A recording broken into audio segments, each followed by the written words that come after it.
नमस्कार, आप देख रहे हैं खबर इंडिया न्यूज। तो चलिए रुक करते हैं आज की प्रमुख और बड़ी खबर पर। 113 एनकाउंटर करने वाले पुलिस अधिकारी प्रदीप शर्मा की पूरी कहानी। कौन था लखन भैया? पूर्व अफसर प्रदीप शर्मा के नाम 113 एनकाउंटर दर्ज हैं। प्रदीप की जिंदगी इतनी ज्यादा बार चर्चा में रह चुकी है कि उन पर रेगे नाम की मराठी फिल्म भी बन चुकी है। होम राज्य महाराष्ट्र 113 एनकाउंटर करने वाले पुलिस अधिकारी प्रदीप शर्मा की पूरी कहानी। कौन था लखन भैया? 113 एनकाउंटर करने वाले पुलिस अधिकारी प्रदीप शर्मा की पूरी कहानी। कौन था लखन भैया? एबीपी लाइव प्रीमियम पूर्व अफसर प्रदीप शर्मा के नाम 113 एनकाउंटर दर्ज हैं। प्रदीप की जिंदगी इतनी बार चर्चा में रह चुकी है कि उन पर रेगे नाम की मराठी फिल्म भी बन चुकी है। 113 एनकाउंटर करने वाले पुलिस अधिकारी प्रदीप शर्मा की पूरी कहानी। कौन था लखन भैया? प्रदीप शर्मा को उम्र कैद की सजा सुनाई गई है। मंगलवार यानी 18 मार्च 2024 बॉम्बे हाई कोर्ट ने साल 2006 में राम नारायण गुप्ता उर्फ लखन भैया के फर्जी एनकाउंटर मामले में मुंबई पुलिस के एक पूर्व अफसर प्रदीप शर्मा को उम्र कैद की सजा सुनाई गई है। इस मामले में कोर्ट ने प्रदीप शर्मा के साथ 13 अन्य लोगों की भी उम्र कैद की सजा बरकरार रखी है, जिसमें 12 पुलिसकर्मी और एक नागरिक शामिल है। ऐसा पहली बार नहीं हुआ है जब पूर्व अफसर प्रदीप शर्मा चर्चा में रहे हों। अपने करियर के दौरान उनके नाम 113 एनकाउंटर दर्ज हैं। प्रदीप की जिंदगी इतनी ज्यादा बार चर्चा में रह चुकी है कि उन पर रेगे नाम की मराठी फिल्म भी बन चुकी है। ऐसे में इस आर्टिकल में विस्तार से जानेंगे कि आखिर 113 पुलिस एनकाउंटर में शामिल रहने वाले प्रदीप शर्मा कौन और उन्हें उम्र कैद की सजा क्यों दी गई। पहले जानते हैं कि कौन है ये प्रदीप शर्मा। प्रदीप मूल रूप से उत्तर प्रदेश के आगरा के रहने वाले हैं। इनके पिता महाराष्ट्र के धुले में एक कॉलेज में इंग्लिश के प्रोफेसर थे। उनकी नौकरी के कारण उनका परिवार भी महाराष्ट्र ही रहता था और प्रदीप की शुरुआती पढ़ाई लिखाई धुले के स्कूल में हुई है। साल 1983 में प्रदीप को महाराष्ट्र पुलिस सेवा के लिए चयनित किया गया और उनकी पहली पोस्टिंग मुंबई में माहिम पुलिस स्टेशन में दी गई। यहाँ उन्होंने कुछ सालों तक काम किया, फिर उनका तबादला जुहू के बॉम्बे पुलिस की स्पेशल ब्रांच में कर दिया गया। प्रदीप जब स्पेशल ब्रांच में शामिल हुए थे उस वक्त की बंबई आज के मुंबई से काफी अलग थी। वह साल था 1990 का और उस दशक में अंडरवर्ल्ड का काफी बोलबाला था। सरकार ने इन अंडरवर्ल्ड के लोगों से परेशान होकर उन पर शिकंजा कसने के लिए एक स्पेशल टीम बनाई थी और इस टीम में प्रदीप शर्मा सहित मुंबई की पुलिस की क्राइम ब्रांच के कुछ अफसरों को भी लाया गया था। उनका लक्ष्य जितना जल्दी हो सके उतनी जल्दी महाराष्ट्र को अंडरवर्ल्ड के अपराधियों से छुटकारा दिलाना था। यही कारण है कि यह टीम अंडरवर्ल्ड से जुड़े लोगों से निपटने में जुट गई और इस दौरान कई एनकाउंटर किए गए। उस वक्त ये टीम काफी चर्चा में रही और स्पेशल पुलिस अधिकारियों की इस टीम को एनकाउंटर स्पेशलिस्ट कहा जाने लगा। अखबारों में छपने लगा प्रदीप शर्मा का नाम। 1990 के दशक में प्रदीप शर्मा को अनजान नाम नहीं रह गया था। इस टीम के एनकाउंटर करने के तरीके के कारण प्रदीप शर्मा का नाम लगभग हर दूसरे दिन अखबारों की सुर्खियों में छपने लगा। कहा जाता था कि प्रदीप शर्मा का नाम इतना ज्यादा छापा हुआ है कि उसका असर अंडरवर्ल्ड पर भी दिखने लगा। इसके बाद प्रदीप के काम को देख उन्हें प्रमोट करके मुंबई पुलिस की क्राइम इंटेलिजेंस यूनिट में सीनियर इंस्पेक्टर बनाया गया। इस प्रमोशन तक प्रदीप शर्मा को पुलिस सेवा में लगभग 25 साल हो चुके थे और इन 25 सालों में वो 113 अपराधियों का एनकाउंटर कर चुके थे। उन्होंने अपने पुलिस सेवा के दौरान कई आतंकियों का भी एनकाउंटर किया था।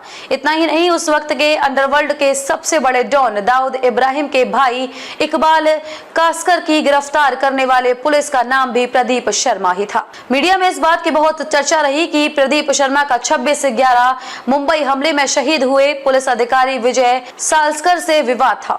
इस संबंध में प्रदीप ने एक न्यूज चैनल से बात करते हुए अपना पक्ष भी रखा था। उन्होंने कहा था कि शहीद विजय सालस्कर उनके सबसे करीबी दोस्त थे। हमने साल 1983 में एक ही दस्ते से ट्रेनिंग की थी। हम प्रशिक्षण के दौरान 1 साल तक साथ रहे थे। मुंबई आने के बाद ही हमने कई सालों तक एक दूसरे का साथ दिया। हमने क्राइम ब्रांच में भी एक साथ काम किया है। प्रदीप शर्मा पर लगे कई गंभीर आरोप। हालांकि 25 साल के पुलिस सेवा के दौरान उन पर कई गंभीर आरोप भी लगाए गए हैं, जिसमें से एक आरोप था कि शर्मा ने अंडरवर्ल्ड डॉन दाऊद इब्राहिम के इशारे पर उनके विरोधी गैंग के लोगों को फर्जी मुठभेड़ में मार एनकाउंटर किया। इसके अलावा प्रदीप शर्मा ने साल 2004 में inspector Kandivali crime branch unit का चार्ज संभाला था। यहाँ यूनिट संभालने के कुछ ही दिनों बाद उन्हें विवादों का सामना करना पड़ा। यही कारण है कि 2 साल बाद ही उन्हें कांदिवली क्राइम से अमरावती ट्रांसफर कर दिया गया था। अब अमरावती में सेवा देने के कुछ दिन बाद ही उन्हें यहाँ भी एक मामले के कारण सस्पेंड कर दिया गया। सस्पेंशन के दौरान प्रदीप शर्मा पर लखन भैया की हत्या का आरोप लगा। कौन था लखन भैया? लखन भैया ये वही नाम है जिसके एनकाउंटर के मामले में कोर्ट ने प्रदीप शर्मा को उम्र कैद की सजा सुनाई है। 33 वर्षीय लखन भैया का असली नाम राम नारायण गुप्ता था। मूल रूप से वह उत्तर प्रदेश का रहने वाला था, लेकिन सालों से मुंबई में ही रह रहा था। लखन भैया पर गैंगस्टर एक्ट के तहत कई मामले दर्ज थे। उसे 11 नवंबर 2006 को मुंबई पुलिस की एक टीम ने छोटा राजन संदिग्ध सदस्य के रूप में उसके आवास से उठाया और उसी समय मुंबई के वर्सोवा इलाके में लखन भैया का एनकाउंटर कर दिया गया। इस कथित फर्जी एनकाउंटर को लीड करने वाले प्रदीप शर्मा ही थे। प्रदीप शर्मा पर आरोप लगा है कि उसने 11 नवंबर को लखन भैया और उसके दोस्त अनिल भेड़ा का नवी मुंबई के वासी स्थित घर से अपहरण किया और लखन को गोली मारकर पूरी घटना को एनकाउंटर का रूप दे दिया। लखन की हत्या के कुछ सालों बाद भेड़ा भी मृत पाया गया। लखन भैया के एनकाउंटर के बाद उसके भाई ने हाई कोर्ट में याचिका दायर की थी। इस याचिका के दायर करने के 2 साल बाद यानी फरवरी 2008 को मजिस्ट्रेट ने इस पूरी घटना की जांच का आदेश दिया। सितंबर 2009 में अदालत ने जांच के लिए एक विशेष जांच दल बैठाया और इसकी जिम्मेदारी तत्कालीन पुलिस उपायुक्त IPS अधिकारी KMM प्रसन्ना को सौंपी गई। SIT ने इस मामले में 22 आरोपियों के खिलाफ आरोप पत्र दाखिल किए थे। इस आरोप पत्र में लिखा गया था कि एक रियल एस्टेट एजेंट जनार्दन भागी ने जॉइंट प्रॉपर्टी ट्रांजैक्शन को लेकर राम नारायण गुप्ता यानी लखन भैया की हत्या का प्लान बनाया और उसे जान से मारने के लिए पूर्व पुलिस अधिकारी प्रदीप शर्मा और प्रदीप सूर्यवंशी को सुपारी दी गई, जिसके बाद ही प्रदीप शर्मा ने इसको अंजाम दे दिया। प्रदीप शर्मा को लखन भैया की हत्या के मामले में साल 2009 में गिरफ्तार किया गया था। उस वक्त उनके साथ कुल 13 पुलिस अधिकारी की भी गिरफ्तारी हुई थी, लेकिन ठाणे सेंट्रल जेल में 4 साल बिताने के बाद प्रदीप शर्मा को साल 2013 में रिहा कर दिया गया था। अब उन्हें एक बार फिर से इसी मामले में उम्र कैद की सजा सुनाई गई है।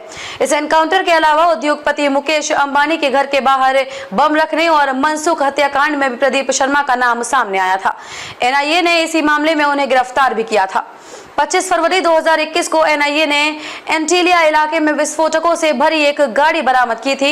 इस कार के मालिक और बिजनेसमैन मनसुख हिरेन का शव 5 मार्च को थाने के पास पाया गया था। शर्मा पर मनसुख की हत्या कर पुलिसकर्मी सचिन की मदद करने का आरोप है। खबरों में अब तक के लिए बस इतना ही। फिर होगी आपसे मुलाकात ऐसी ही किसी बड़ी और खास खबर के साथ। तब तक के लिए नमस्कार और देखते रहिए खबर इंडिया न्यूज।